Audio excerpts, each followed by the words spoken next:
Hey, Curtis! Oh, hey there, Oz. I bet you have a movie to cover. I do. Our movie marriage this week. We got some sprinkles of Total Recall, Speed, Commando, and Major League. Toss in some recent seasons of South Park, and wrap it up in the Pat McAfee show. This week we're watching Demolition Man. Oh, boy.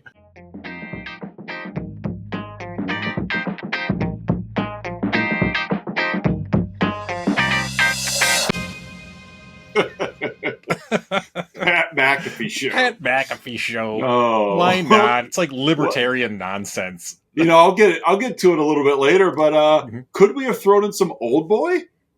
I don't know. We'll have to find. So, welcome back, listeners and viewers, to another episode of Let's Talk About Flicks, the weekly podcast. We take a monthly theme. We're wrapping up Man Movie. Movie month. I'm so disappointed that we're finally just having an ending to any theme is like bittersweet. But at the same time, when it's just a month dedicated to testosterone. I know. Masculinity. That's right. Carburetors. Comb overs, like armpit hair. That's right. Peeing standing up. Or sitting down if that's what you choose. Yes. Barbecue sauce. Right. You taste like burger. I don't like you anymore. But no, we're wrapping up Man Movie Month, and we will reveal our next theme at the end of the show. Yes. But yeah, this Demolition Man movie, I haven't seen in quite a while. Really fun movie. It's got some odd messaging to it, thus kind of the Pat McAfee show and like the recent seasons of South Park. Right. Yeah. Just kind of, it is satirical, but it's one of those odd times where it's a mainstream movie that's being satirical about the things that exist when it came out. Yeah. It's like satirizing the satire in some it's a really kind of loopy movie in a lot of ways. It is. But a lot of fun at the same time. Yeah, it is. It's like I texted them, like, I forgot how dumb this movie is, but it's just dumb fun. Like, I think everybody's having a good time but Sly Stallone. I think he's the only straight man in this movie. This movie reminded me a lot of Commando in that, like, if you just enjoy the fun, it's fun. But if you think about what's actually happening, like, it's an awful message. Oh, very problematic. Yes, for sure. For sure. Oh, man. We do want to give a shout out to Patreon subscribers, Don S., Aaron A., Mandy K., Melissa L., and Colleen K. Thank you for your patronage. Yep. Your movie this week, so I'm going to cover the cast. Yeah, who's in 93's Demolition Man? Well, we have Sylvester Stallone as John Spartan. I'm sure that was his birth name, Spartan. Well, it also kind of reminded me of, I'm watching this, with Melissa L., Patreon subscriber Melissa L. next to me. Thank you for clarifying that. I was like, who? It's like, who's this Melissa L. Patreon subscriber Melissa L. And I'm like, John Matrix Commando, John Spartan, Demolition Man. Yeah. I do think this is a point in their respective careers where I feel like they were cool with each other. I think there was a lot of box office competition. Yeah, there was a legit rivalry between the two. Just the machismo. Yeah. And I think this was far enough in that they were open to having fun with. Yeah. Like they've each marked their claim on who they are as performers. Well, like Sly does this, and exactly. I think it's a year later. The Last Action Hero comes out from Schwarzenegger. Right. So and so there's the Schwarzenegger reference in this movie, and it's just it's fun seeing that pre-Expendables relationship where by the time we get to Expendables, they're probably spooning. So crossing the streams. So we got Sly Stallone as John Spartan, and his nemesis is Wesley Snipes playing Dennis Rodman. Basically, playing Simon Phoenix. Another great name, Simon Phoenix. I know, that's got to be fun, being the person that's who comes up with the names. It comes up with the names. Sandra Bullock as Lenina Huxley. Sandy Bullock's she's just awesome. Like, yes, I got a feeling that's going to come up later. Yeah, you get the vibe. You just throw anything at her and she'll cover it. We talked there a couple of weeks ago. What were we covering a couple of weeks ago? Where we were talking about how Emma Stone is just that kind of jack of all trades. Like, I have a personality, but I can play whatever role you want. That's a good comp. Emma Stone is kind of this generation's Sandra Bullock. Yeah, just, she's going to give you a great performance. She's not going to be a problem off screen. Yeah. She's just going to come in, do her job. She's charming as all get out. Yeah, joyful person. Yeah. We got a Nigel Hawthorne. We got a Benjamin Bratt. We could have thrown a Miss Congeniality in your movie marriage. There was all sorts of things. This movie lent itself very well to movie marriage possibilities. Oh yeah. Could have thrown in Judge Dredd.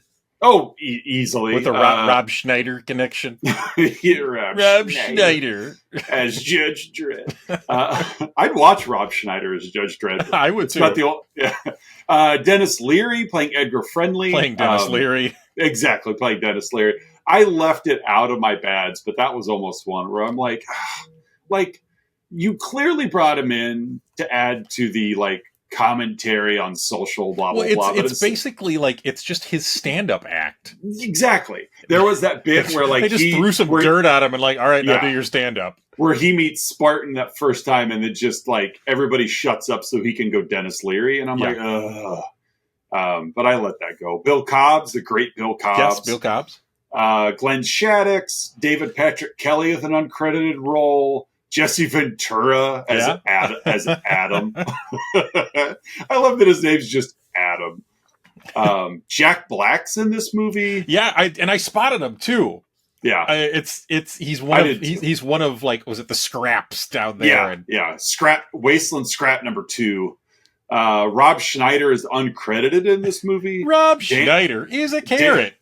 Dan Cortez has 2 parts in this movie. Dan Cortez. He's the lounge singer and the cryo-prison guard. Mm-hmm. I didn't want to leave Dan Cortez off the list. Well, I mean, it's Dan Cortez. Other than that, it's just people. Just a bunch of people. Yeah. So, all right, what do you got for a plot to this thing? Well, as far as the thick plot to Demolition Man. Deep. I was reading the trivia. Apparently, one of your favorites, Oz, Fred Decker, did some rewrites on the script, some uncredited work. And I guess it was his idea to add this kind of prologue sequence. It's worth it. Because his whole thing was if you just start in the future, there's nothing to relate it to. Exactly. So yeah, when you said that, I'm thinking how would you just start this movie pulling these 2 out of cryo? Yeah. We don't know who they are. So we start again. This movie was released in '93. This movie is set in Los Angeles, 1996. Is on screen text. No, San Angeles. 1996. 96. Sorry, I got ahead of myself. Yeah, Los Angeles. Yeah, yes. The camera sweeps over a hill to reveal the Hollywood sign, which is on fire, as well as much of the city. Yeah. So things have gone downhill here, Oz. I couldn't tell if I was watching The Crow Los Angeles or The Crow. Not The Crow, it's a Crow sequel. That's right, with Eddie Furlong. One of the Johnsons from Die Hard, because of course this is a Joel Silver production. Yes. So we need to have Joel Silver people here. Right. As well as young Officer Lamb, so not Bill Cobbs, but no. It's being played by one of the Johnsons from Die Hard. And another cop fly a helicopter with super cop John Spartan on board. So basically, Simon Phoenix has captured a busload of passengers and is holding them hostage in the world's largest warehouse. Yeah. And so this helicopter basically, Spartan, paratroops out of here. Do you think they rented out a K's merchandise to film this in? I think so. This in 1996, a K's merchandise would have been an appropriate warehouse. Yeah. You get K's merchandise. I mean, you got your jewelry, you got your sporting goods, you got your furniture. Got it all. Yep. I don't know how they went under. Yeah, and I know this well because that was my first job. Was at a K's merchandise. It was. Yeah, I know. Did I ever tell you the story about the dead horse? No. Okay, we're story time for a moment here, folks. So my job at K's Merchandise, young Curtis at K's Merchandise, my job was to basically, it was part helping people with stuff to their car, like part like janitorial. So like I'd clean toilets, and then I would help bring something heavy to someone's car. And K's Merchandise, which basically it was like the Midwest service merchandise, that kind of bit, for those who even get that reference. So whenever we sold something big, like these big fiberglass pontoon boats, people had to pull around the building so we can give it to them at the truck dock. So it's me, the manager, and a guy from Sporting Goods. Sold a big fiberglass pontoon boat, not heavy, but just large. Right? Just a large thing. So the three of us are standing back there holding this pontoon boat, and the guy pulls around the building with a horse trailer. Okay. And so he backs the horse trailer up, and like, okay, we're gonna put it in the horse trailer. That's what he's got. Fine. And so he gets out of the truck, and he kind of like has a smirk on his face, and he's like, "Yeah, just throw it on top of the dead horse in the back." and so we're like, "Oh yeah, dead horse." And he lowers the gate. And there's a dead horse. Oh, that's disgusting. So we had to put this fiberglass pontoon boat on top of a dead horse. Do you think he was going to give that horse a Viking funeral?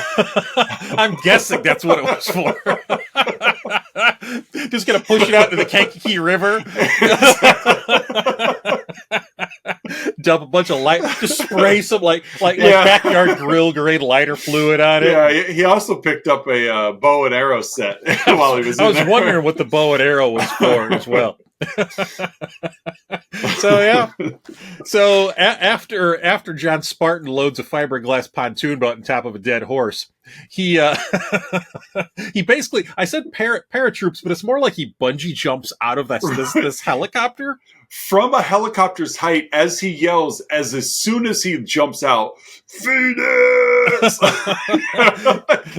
So he bungees down, and of course is just shooting people left and right. Oh yeah, not missing. No. And as he jumps down, he goes, "Send a maniac to catch a maniac," which is basically kind of the through line of this movie. Yeah. He makes short work. Phoenix has this cool knife with like a skull on top of it, and he uses it to like puncture barrels of fuel. As they end up fighting, of course, and Phoenix, and this is something I made note to take this quote down. He says, "I'd swear I'd lose my head if it wasn't attached." Wonder if that's going to come back later, Oz. No, I doubt it. So Spartan eventually knocks out Phoenix and carries him out like fireman carry style as the building is collapsing around them.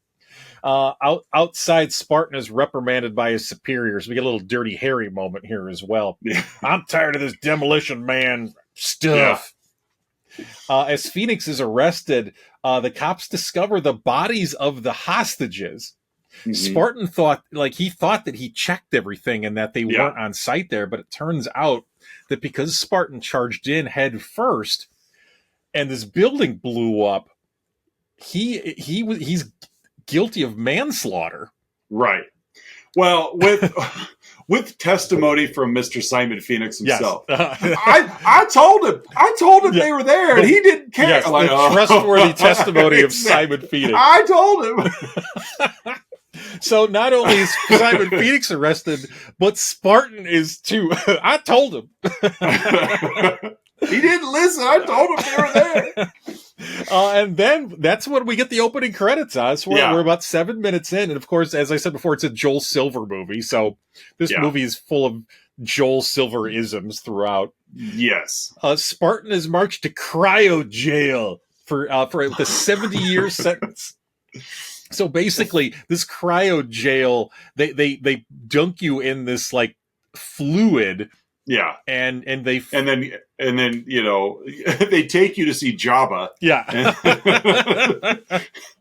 To collect the bounty. Yeah. Yeah. So he's marched in there. He's put into like a cryo state. So basically he's in like a big just a big popsicle almost. Thankfully he crossed his legs so we don't see his little Sly. And as they're under, he's told that his behavior will be adjusted via synaptic suggestion. So that's kind of the fun bit to this, which really adds kind of a fun sci-fi element. Yeah, it does. There are, yeah, for as many just kind of ridiculous script choices that they make, there are some like this where it's like, that's kind of fun. You know, just like a little bit more attention to some background detail that kind of plays off in a fun way later. Like I do like those, but then there's others that are just so there's literal behavior modification happening here.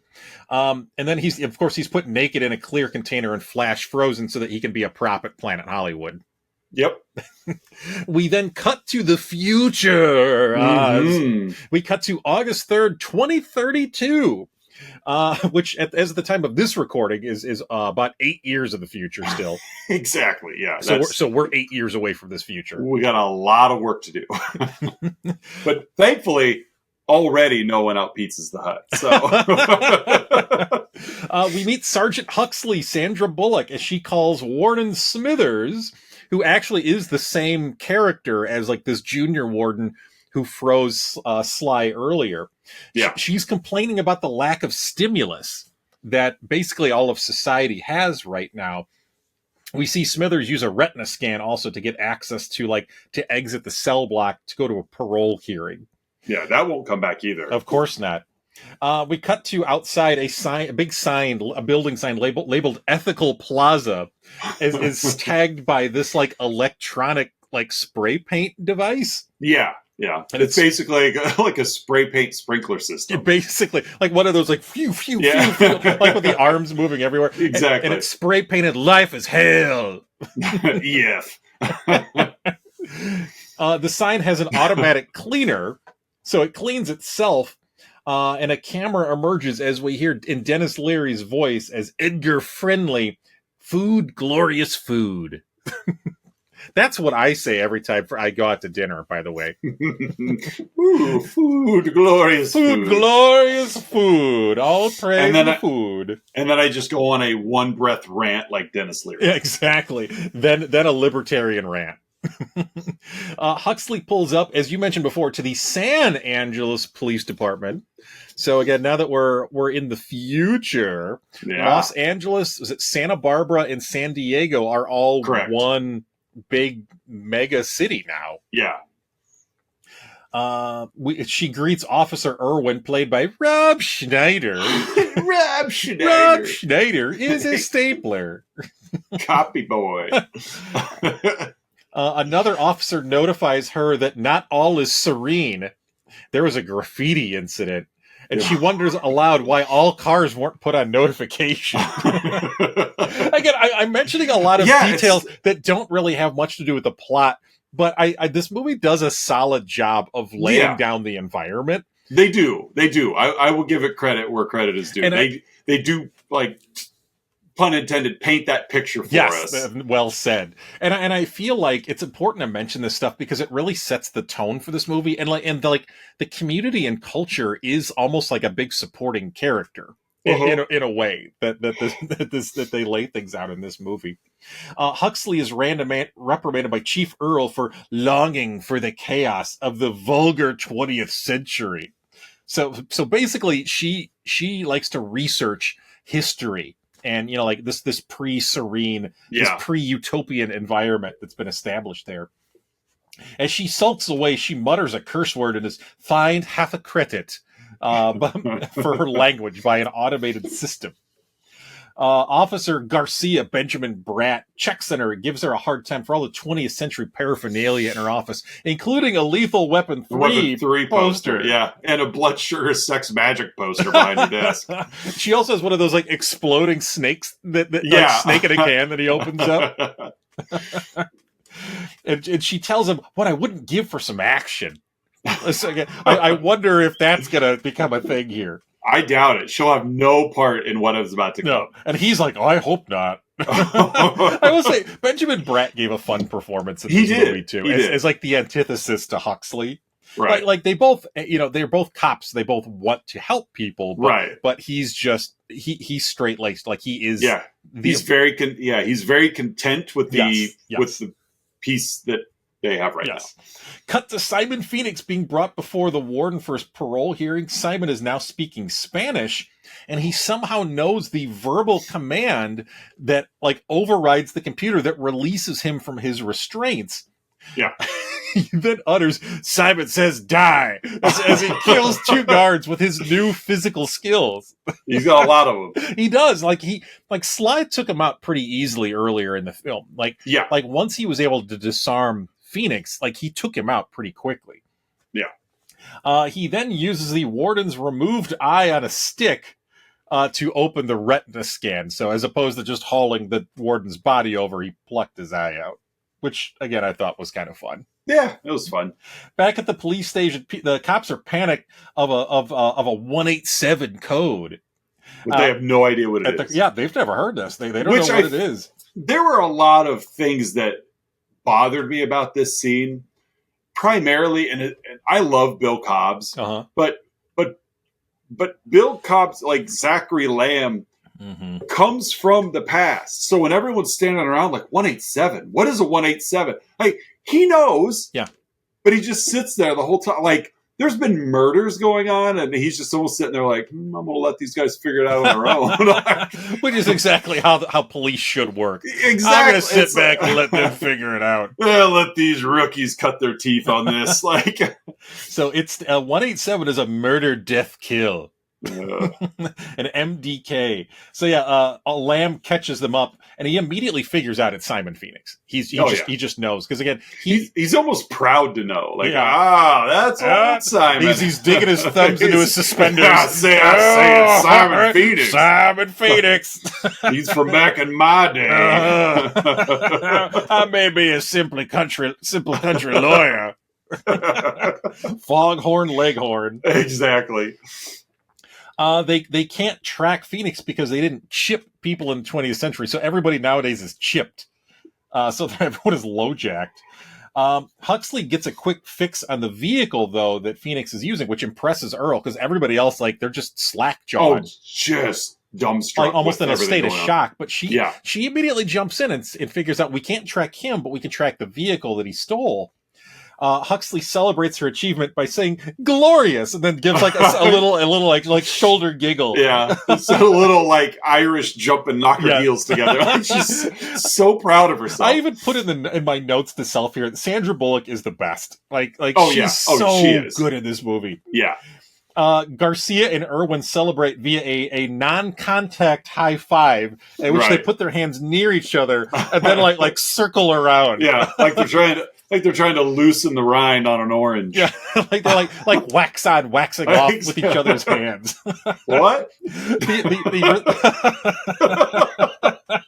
Exactly. I said it was non-contact. Don't think too hard about that. What? It's a utopian society. We'll get to the sex scene later. Yeah. The officers are instructed to respond with extreme assertiveness. So we cut back to Phoenix, and he's telling there's a man and a machine. Like it looks like it's like a phone booth almost, but it's a man telling the machine that I just don't feel special anymore. And the machine responds with, "You are an incredibly sensitive man who inspires joy feelings in all those around you." Again, I love how I don't know what just how weenie like everyone is in this movie. Oh yeah, they're just pathetic. Yeah. Even the police, where go ahead, you're getting there. So Phoenix pulls this guy out and immediately hacks their system, and he doesn't even know how he's doing it. Right. I love the cut shots to his hands, as he's clearly just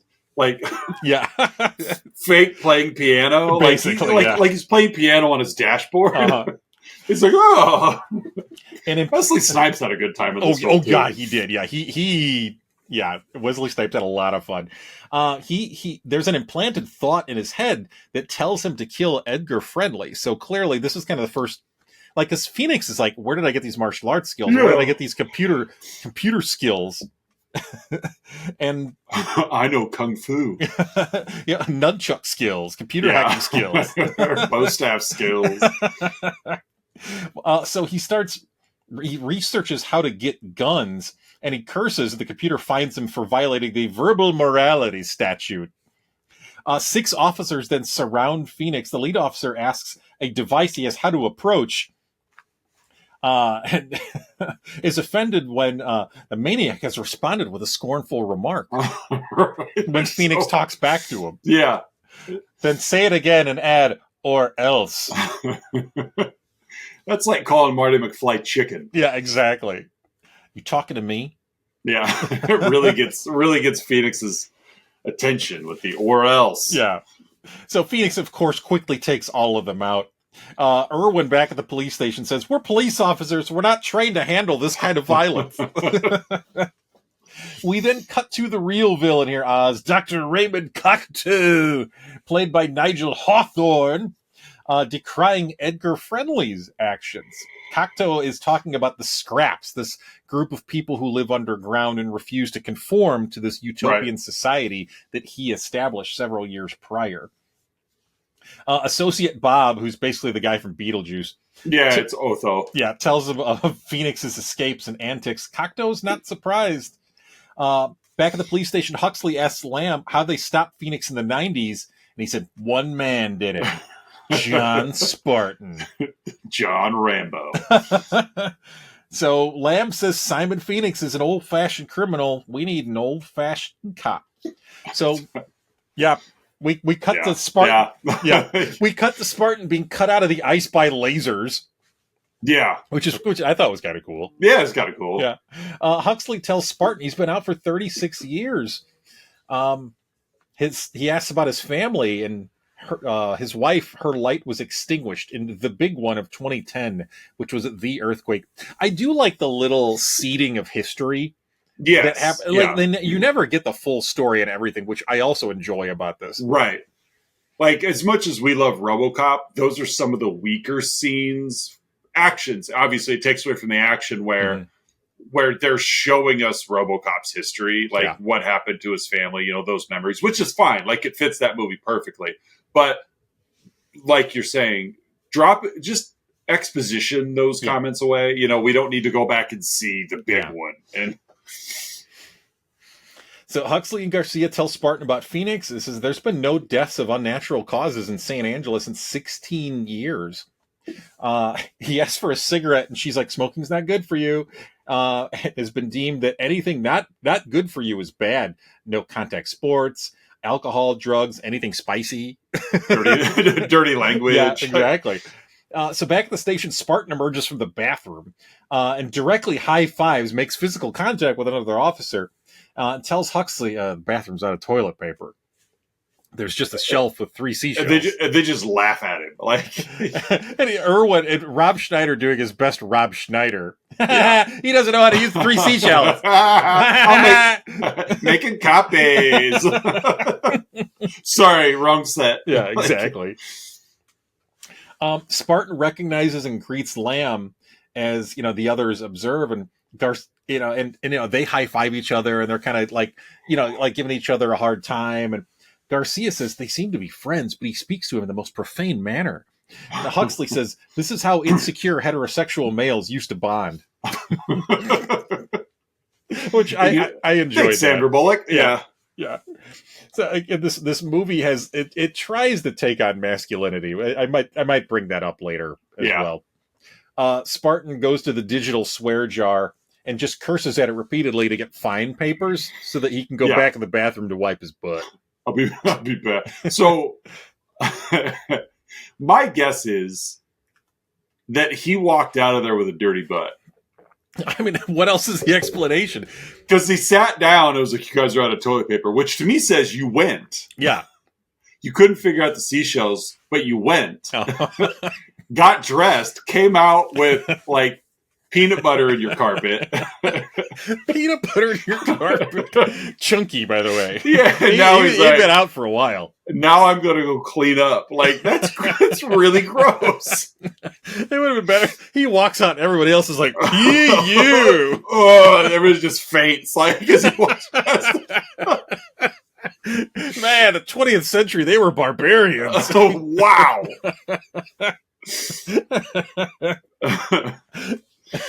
So basically, Spartan figures out, like, the Phoenix, he's going for a gun. Yeah. Like, Earl is like, oh, he's going to reestablish his criminal syndicate, blah, blah, blah. And Spartan's like, no, he's going for a gun. And so they figure out the only place where they could find a gun is at the museum.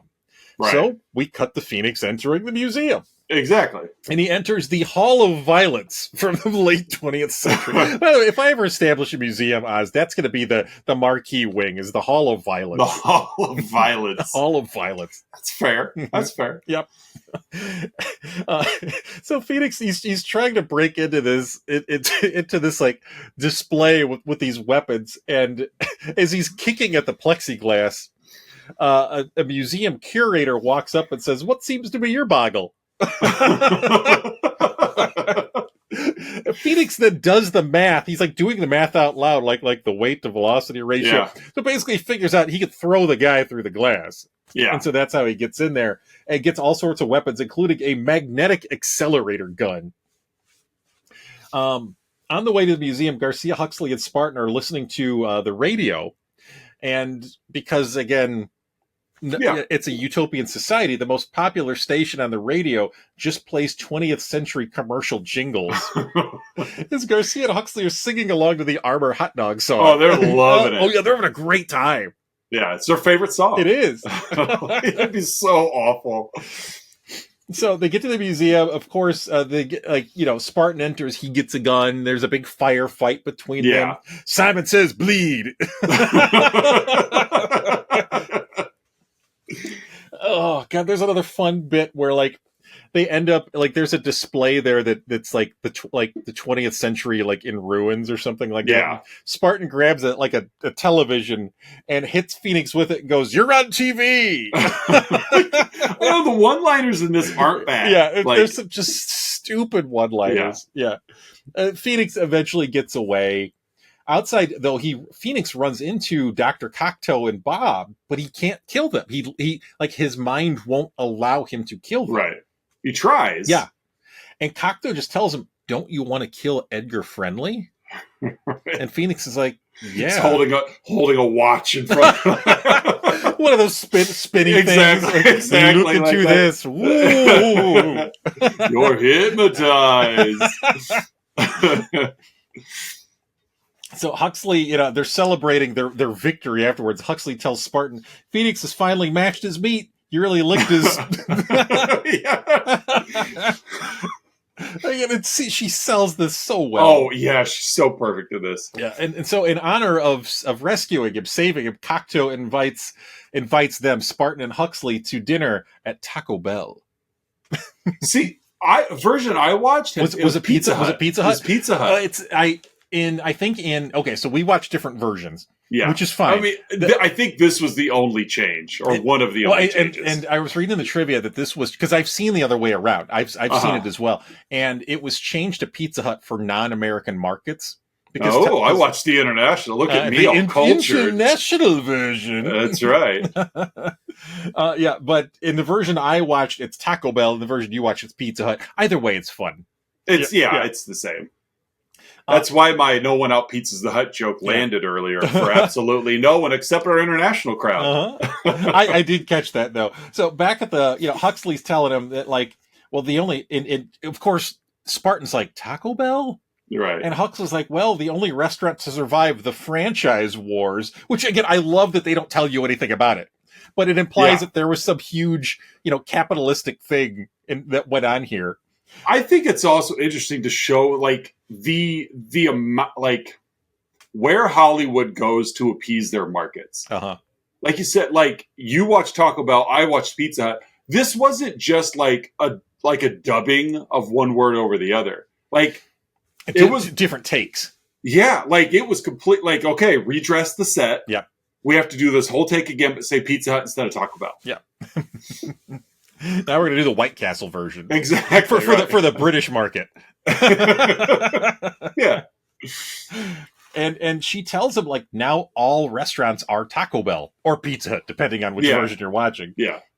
So they go to Taco Bell. Dan Cortez is at the piano as they walk in, and he's playing the Green Giant theme song in a jazzy version. Oh, yeah. Cocteau's telling them about the virtues of society. And as he's talking about this, friendly people attack, and they're going for food. That's what it is. They're not trying to, they're not trying to cause chaos. This isn't a January 6th kind of thing. No. And, Kako expositions about the scraps and his disdain for them is obvious. Spartan kind of fights them off, and Huxley is initially excited about it, but Spartan points out they were just looking for food. Hurting people isn't a good thing. So Spartan really catches up. He catches on pretty quick as to what Cocteau is really kind of doing here. Phoenix waits for Bob and Cocteau at Cocteau's home, and Cocteau expositions that Phoenix was implanted with specific skills and knowledge, as well as a desire to kill Friendly. And Phoenix says, I need help. I need you to thaw out all these other criminals from the 20th century.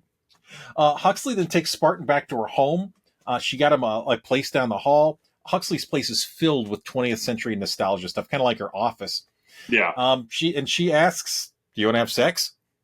And he's like, sure. And he was a little more optimistic than that. And so she goes in the other room, and he's kind of like, like he takes his jacket off, and she comes back and sits across from him in the living room and gives him a device to put on his head. Cerebro, I think it was. Yes. It was. Yep. Then they start looking for mutants around the globe together. Exactly. Yeah. So they put on these Cerebro devices and have like a digital sex. I guess so. Like you see, I'm glad. I'm so glad they only showed us what he saw. I wouldn't want to see Sylvester Stallone and those like neon flashy strobe lights. Yeah. Like they're at Club Nouveau and Arnold Schwarzenegger as the Terminator's looking for him, like that kind of flashy lighting. Yeah. I wouldn't want to see Stallone under that lighting. So it's all neurological. Yeah. And they're just sitting across from each other. And he takes off the headset and he's like, and he kind of implies like, let's do the real thing. And she's just disgusted at the idea. Yeah. A fluid transfer? Right. And he then gives several euphemisms for sex. Oh, good Lord. Boating, the wild mambo, the hunka chunka. Yeah, the hunka chunka. Which I've been making a lot of hunka chunka references with Patreon subscriber Melissa L recently. Hunka chunka. Oh, that's like hunka chunka. That will kill a mood, gentlemen. Even how he says it, hunka chunka. Not even the hunka chunka. And so it's been banned. Procreation is done in a lab. Huxley kicks him out for trying to kiss her. So he goes back to his place and he pulls up security footage of Phoenix and his failed assault on Bob and Cocteau, and he's knitting while he does this. Yeah. The next day he apologizes to Huxley and gives her a red sweater that he knitted, and she tells and he's like, all I've wanted to do ever since you got me out was knit. And she's like, well, it was part of your rehab process, the neurological rehabilitation that they did. And he's like, so you made me a seamstress while Phoenix got good at martial arts, violent behavior, computer hacking skills, and all this. Right. TV VCR repair. from ITT. Exactly, yeah. Sally Struthers is selling those videotapes. He went to a for-profit college. So just kind of picking up the pace here a little bit. They go to confront Cocteau about him and why Phoenix isn't killing him. And Cocteau orders Huxley to arrest Spartan, basically. But instead, they pick up Garcia and they go into the sewer to find Phoenix because they figure out that's where he's hiding. And while they're down there, they run into the scraps and Edgar Friendly. Spartan has a rat burger and a beer. I was just saying, not before Spartan has a rat burger. And he enjoys it. Yeah, it's rat. Yeah, it's rat. Oh, okay. He finishes it anyway. So Friendly shows up, and of course, this is, as we've talked about already, this is where Dennis Leary gives his big libertarian, like, I want to eat burgers, and I want to drink beer, and I want to do this and that. I want to cover myself in green jello, and blah, blah, blah. Yeah, it's like, it's just nonsense. Yeah, but it's basically him saying, I don't want to be in this utopian society. And, right. And I want to be in a Beck song. So as they're talking and as he's ranting, Spartan figures out that Cocteau is using Phoenix to kill Friendly.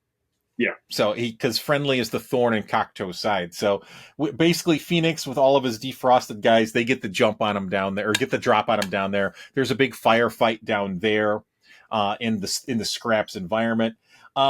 Phoenix goes back up to the surface, steals a cop car, and somehow there's this old... I'm not a car guy, Oz, but there's like this old fancy car that's Oldsmobile something or other. Yeah. So there's a car it's chase. Just a muscle. Here's a muscle old car. muscle car, and so basically there's a car chase. It was okay. Yeah, it was an okay car chase. I don't know. This movie, I thought there was a little too much here, but whatever. Yeah. So basically, Phoenix gets away. They end up back at Cocteau's again. And he tells Cocteau, you can't take away people's rights to be buttholes. Right. You remind me of an evil Mr. Rogers. And then he tells Jesse Ventura, can you kill him? Which he does. Hands him the gun because Phoenix can't do it. Yeah, and he's figured it out. Like, the neurological implants won't allow me to kill you, but I could tell somebody else to. Right. So Cocteau's dead. Yeah. Yeah. They shoot him several times and throw him in a fire. Yeah. And so... we're in Act 3 here, Oz, and Huxley and Spartan show up, and they take some guys out. Spartan knocks out Huxley so that she can't get hurt, because he knows what's coming is, she's just not ready for it. Way out of her league. Yeah. And then Spartan says to himself again, send a maniac to catch a maniac. He takes out a bunch of the bad guys, and of course there's the big climactic fight scene between Spartan and Phoenix, and they end up back at the cryo area. So... They're fighting. Spartan is snared by a giant claw that's very similar to like the big claw game. Oh, yeah. Oh, for sure. And so, again, there's a big fight there. The freezing fluid is knocked down the floor. And Spartan basically gets a hold of like the device that they use to freeze people. And he knocks it on the ground, getting in this fluid, which Simon Phoenix is standing in. So Simon Phoenix is literally frozen solid. Yeah. We get...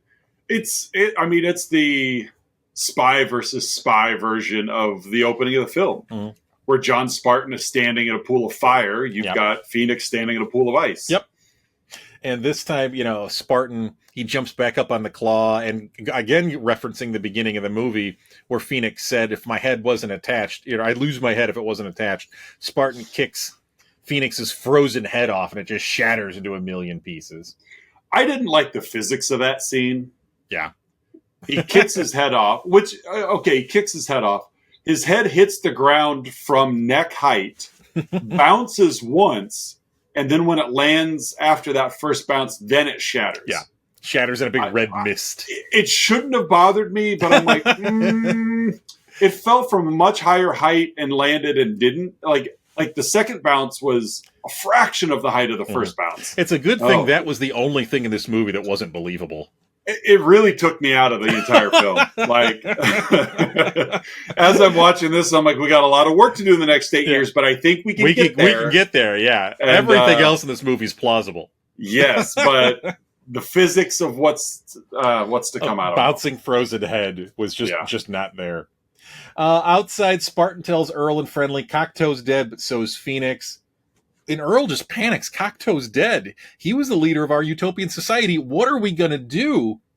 And of course, Friendly then says, well, let's all get drunk and paint the town. And voice of reason, Spartan steps in. You get a little dirty. You get a lot clean. Meet in the middle. Yeah, you'll figure it out. Yeah.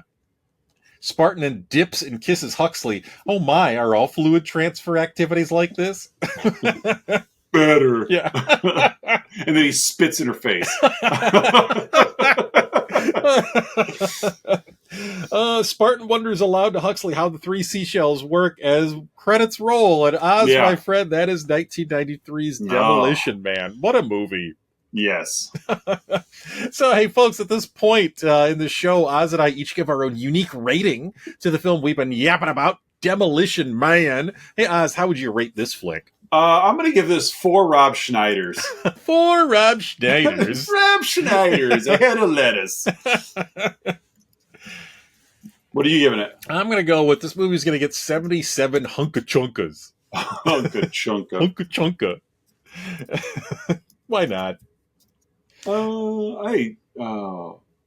Yeah. I type in Hunka Chunka into Google to find an image. First thing that pops up, Urban Dictionary.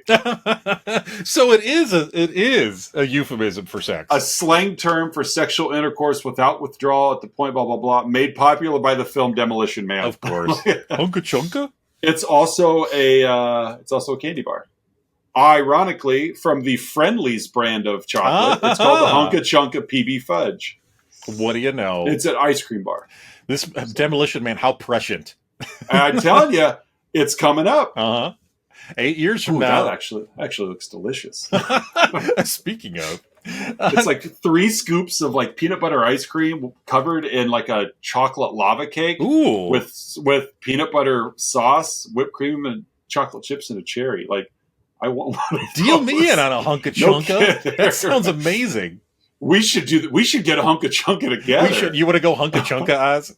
Only if we can do the wax on, wax off before. And after. Again, Man Movie Month. Man Movie Month. And if you learned anything from I Love You, Man, it's okay. Yeah. Smooth transition to our next bit, Outside Insights. Oz and I have been scouring the interwebs searching for unprofessional reviews that tickle our funny bones, and we hope they tickle yours as well. Hey Oz, what's your Outside Insight? I have a 5-star review from Amazon by Drew Ledger, left June 7th, left a week ago today. It's titled Top 10 Movies for Me. It says, love this movie, and when someone mentioned it the other day, I realized I didn't even own it. I do now. Ha! I didn't even own it. I do now. Guess who owns it now? I do. So, very excited for his purchase. He didn't even realize he didn't even own this movie. He made sure he got the Region 3 copy for the Pizza Hut reference instead of Taco Bell. Exactly. So that's my Outside Insight. What do you have? I got a couple quick ones I'm going to share. They all come from the Internet Movie Database. This first one is a 7 out of 10, left from Agent 10 in May of 2002. The humor in this film was exceptional, and Wesley Snipes was great as Simon Phoenix. This also proved to be my favorite film with Sandra Bullock, who subsequently destroyed her career thereafter. Yep, it's all never downhill. saw her again. Yep, never saw her again. All downhill for Sandra Bullock after this. It was Speed 2 and then nothing else. Yeah, I forget what she would look like. My next one is also a 1 out of 10. This is, I think my email address is for, left in January of 2011. And that was the person's, screen handle. Sandra. I've had a crush on this woman since she started in the biz. The perfect face, just gorgeous German beauty. But even that can't save this movie. I only watch movies for Sandy B. Yep, I just hope there's a decent plot surrounding her. And this was the last movie she ever made, so wait till this guy figures out how pictures work. Where he could just look at her and not have to deal with any of the other crap. And the last one I'm going to share, and this is where this kind of gets into, how I love this movie, but if you think about it too much, it's I'm going to start with, this is a 10 out of 10 review. Okay. Left in March, and the important part here is it was left in March 2021. Okay. Yeah, I got you. So, you can see where this is going. Couple months after. March 2021. A society without physical contact caused by fear of diseases, surveillance on everybody, and punishment for non-politically correct words and language. Welcome to 2021. Mm-hmm. By the way, that was left by Jess Undahl, 29. So Jess Undahl, yes. My voice of reason. Jess Undahl. Uh-huh. Yep. Otherwise known on the internet as a sixer. Oh, God. Yep, people like that. Yeah. All right. Transitioning to something a little happier. It is time for our signature segment, the 3-2-1, in which Oz and I will each share 3 goods, 2 bads, and 1 huh. about this week's movie, Demolition Man. Hey, Oz, what are your 3 goods? My first one, titular line. Titular line. Like, I was okay even with how, we got to quit with this Demolition Man crap. Yeah. Like, oh, there it is. Like, purposely thrown in there. So that's my first one. Second, Sandra Bullock. Not only was she all in, like, she's having fun. Yeah. Like, she's just such a great piece to this and pretty much any film you add her into. Just her ability to take celebrity and honestly bring it down to what jives like the woman next door, just softball mom. Like, you just get this vibe that, and I could be completely wrong, but she just seems like just a cool, down to earth person. Yeah, she does. And to see that on screen and just having fun with the roles she's given is pretty cool. Well, I mean, you see that kind of show up in other movies too, like Miss Congeniality is another great example of that. Like, she doesn't seem like she takes herself seriously, which is we've talked about before, both on and off the air here. It is one of my favorite personality traits. People who don't take themselves too seriously. Right. That they just, hey, let's just have fun. Unassuming. Right. So, and my third good is I did like the running gag of being fined for swearing.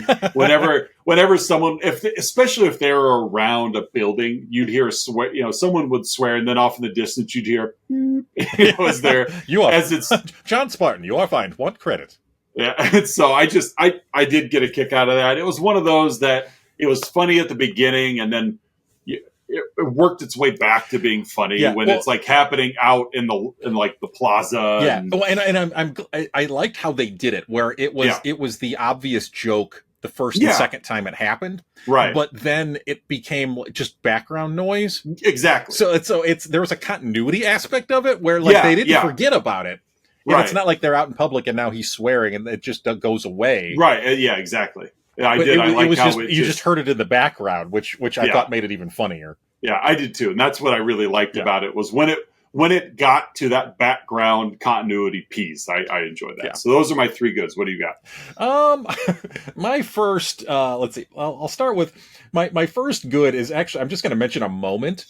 Huxley, Earl, and Lamb are researching Spartan near the beginning of it's kind of late in Act 1, they're deciding to defrost him and that whole thing.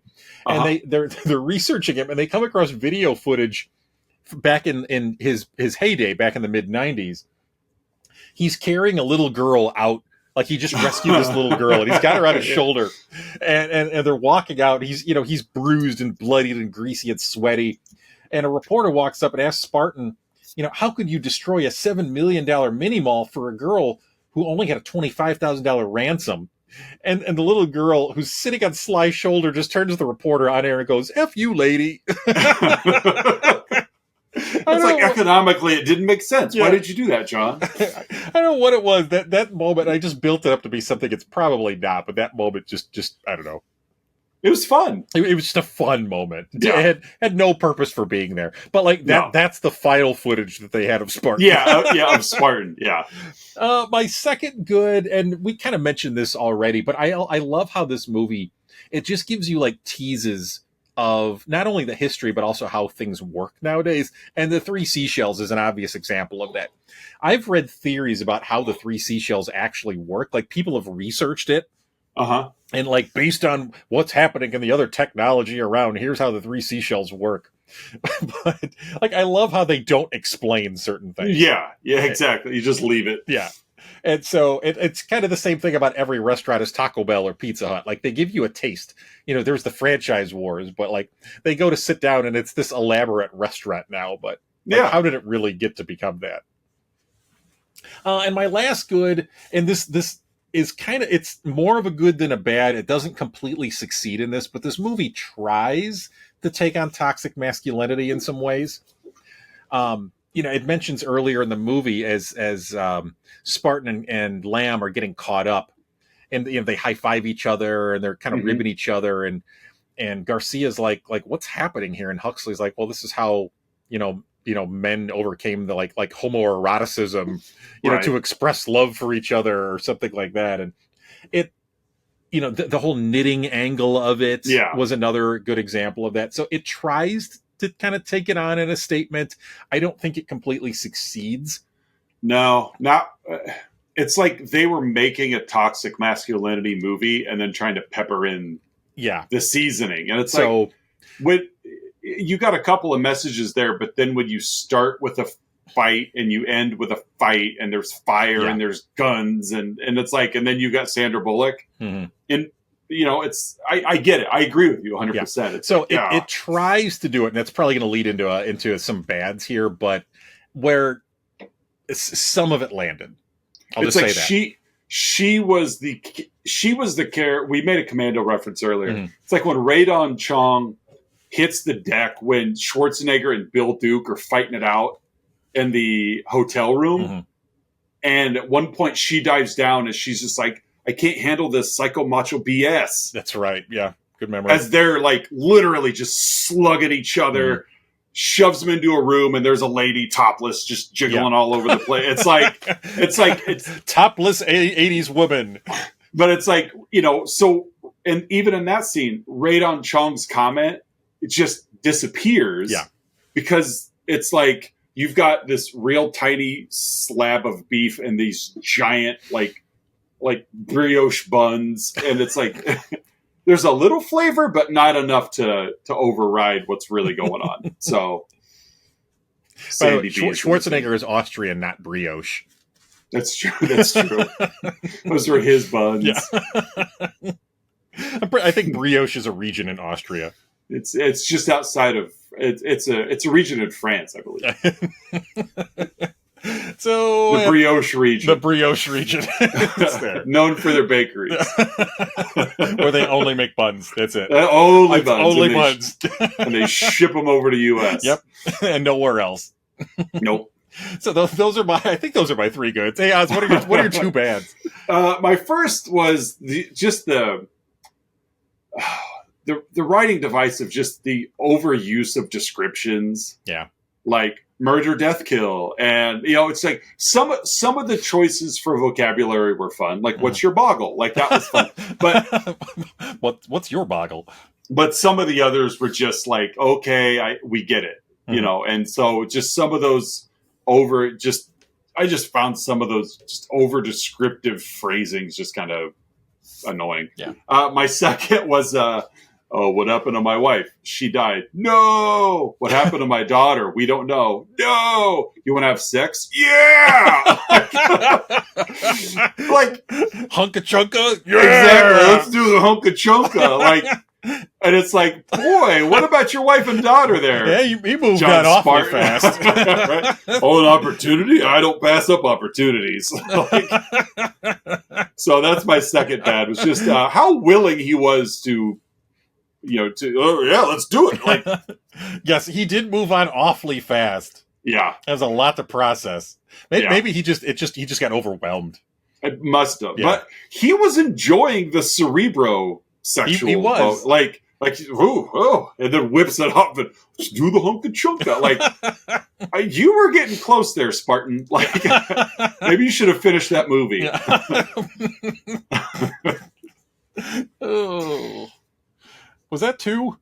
That was two. Okay. What are your bads? Again, our 3, 2, 1s are just everywhere this week. Whatever.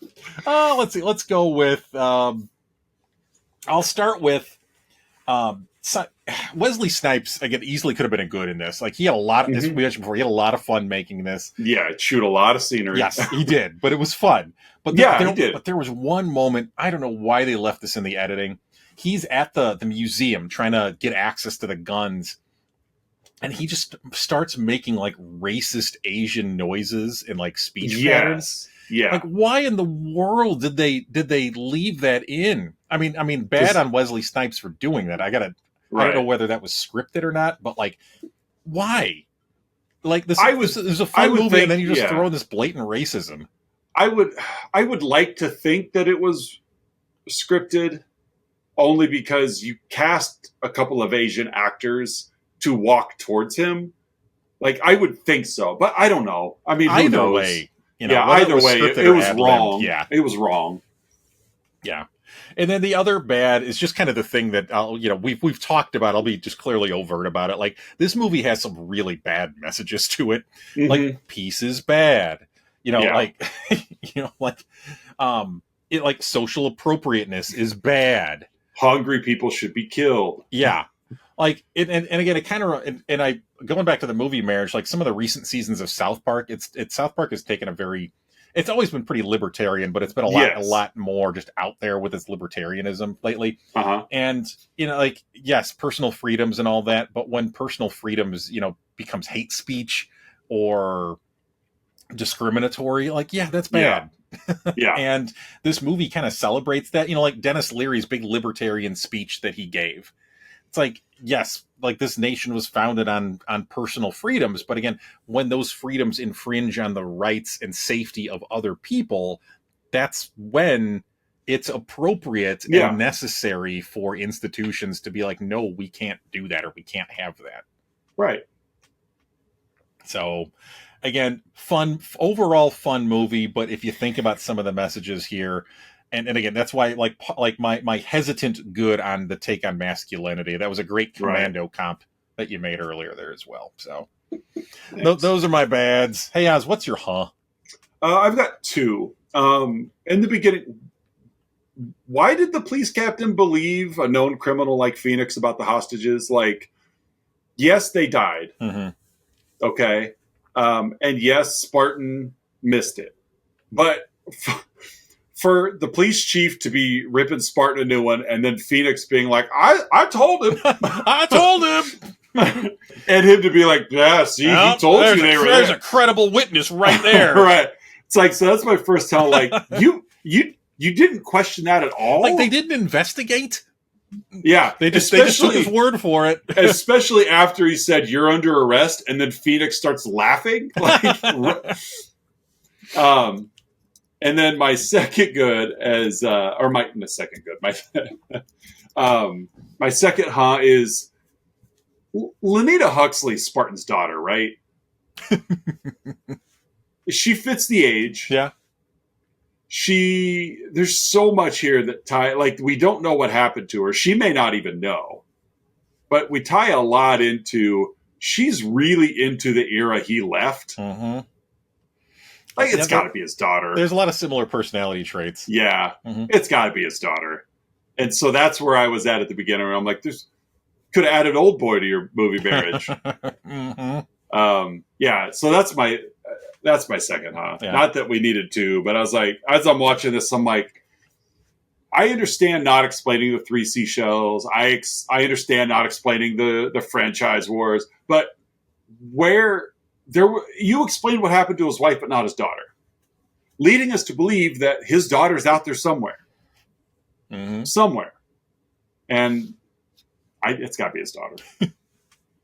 So that's my What's yours? Well, I will say one of my possible is why did Spartan and Huxley have to be romantically together at the end? Yeah, that too. Yeah. So again, similar, kind of similar with yours.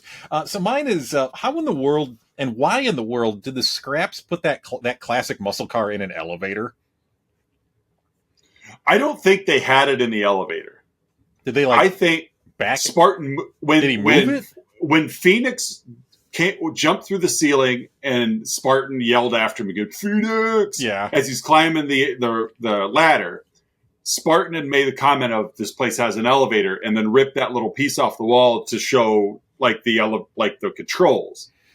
I think they moved the car to the elevator so that he could take it to the street level. But it busted through like the floor of something, didn't it? Yeah, because it was an elevator shaft that had been covered up.